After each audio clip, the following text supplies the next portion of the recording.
আসসালামু আলাইকুম রহমতুল্লাহি ওবারাকাতুহু। আজকে আপনাদেরকে দেখাচ্ছি মানিকগঞ্জ ইমামবাড়ি দরবার শরীফের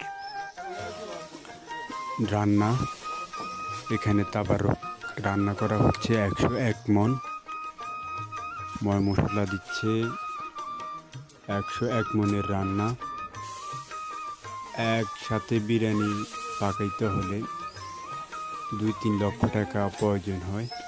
একসাথে রান্না করতেছে আজকে। এখানে দরবার শরীফের সাহেবজাদারা আছেন, বাবুজি সাহেব আছেন। 101 মণ রান্না হচ্ছে। ইনশাল্লাহ দেখতেছেন আপনার সুন্দরভাবে রান্না চলতেছে। ময় মশলা দিয়ে দিতেছে।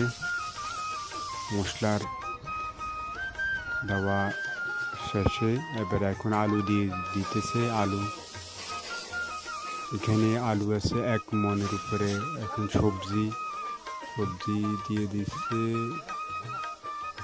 সবজি এখানে কুমড়া, সেই স্বাদ হয়। আপনারা খেয়ে আসবেন, খেয়ে দেখবেন। ইমামবাড়িতে আসবেন, দেখবেন এখানে 101 মণের রান্না হচ্ছে। এখন চাউল দেওয়া হচ্ছে।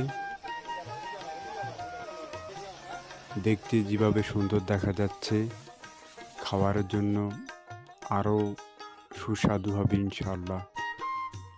101 মণ ইনশাল্লাহ।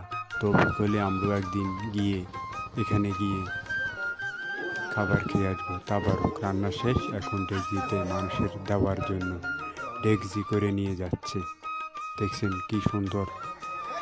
আসসালামু আলাইকুম।